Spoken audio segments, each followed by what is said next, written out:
اهلا بيكم. النهارده هنعمل المونكي بريد او السينابون بابلز، من اجمل الفطاير اللي ممكن تاكلوها في حياتكم. هنعملها بعجينه اقتصاديه وبمكونات كلها في البيت. ان شاء الله هتعجبك قوي، وكمان طريقتها سهله، هتنجز معاكي قوي في الوقت، ولو عندك ضيوف كمان هتعمليها بكل سهوله وكمان بسرعه. شايفين ما شاء الله؟ حاجه تجنن، حاجه كده البيت كله هيتفق عليها، وحرفيا هتدمنيها من جمالها بجد. يلا نشوف اتعملت ازاي. هنبتدي كالعادة بالخميرة. معايا باكت خميرة 16 جرام، معايا معلقتين صغيرين من السكر، ومعايا نص كوباية صغيرة من المية الدافية.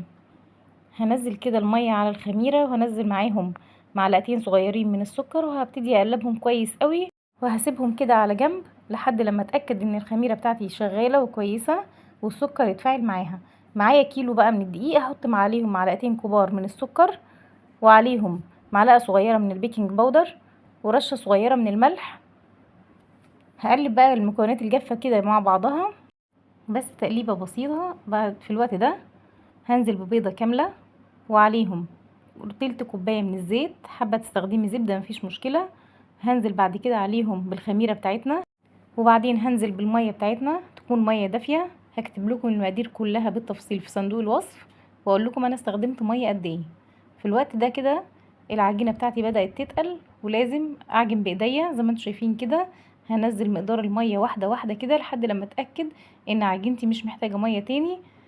في الوقت ده انا لقيتها بتلزق مني حاجة بسيطة كده، هبتدي اقلب فيها كده واعجن فيها كويس قوي لحد لما الاقيها تمام ومش بتلزق.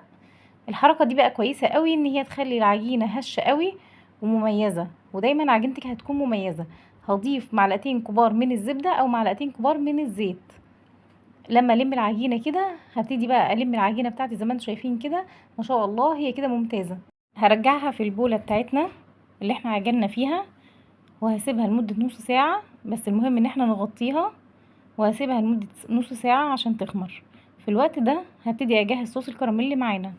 معايا هنا كوباية من السكر، هسيبهم على النار لحد لما يسيح. هيسيح السكر على الاخر كده زي ما انتم شايفين، هيبدأ يعمل كريستالات.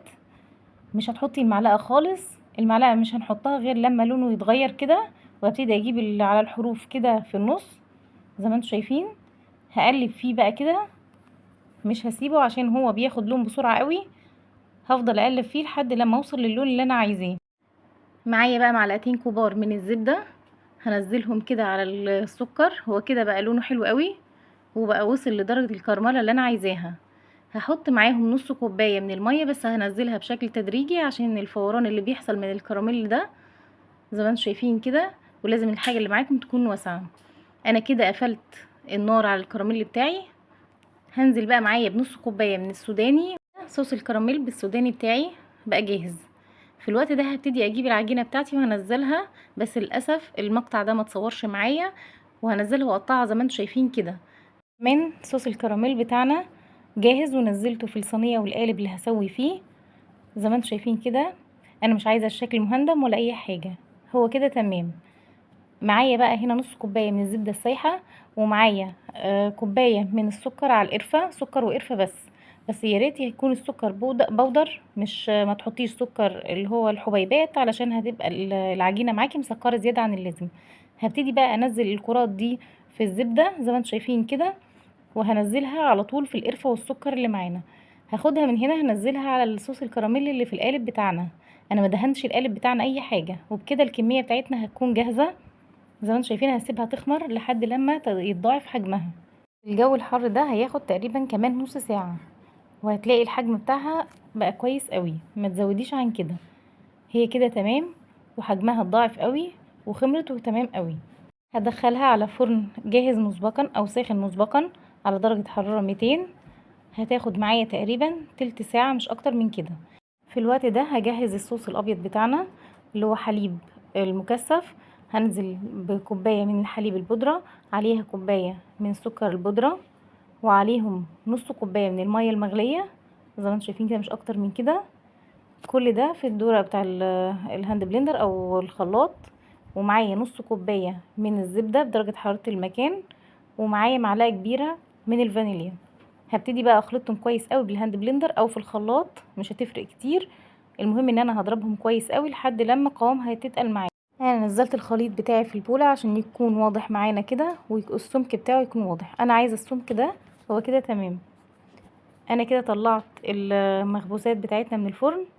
شايفين ما شاء الله هشه جدا جدا ولونها رائع بجد، حاجه كده فوق الوصف. يلا بينا نقلبها.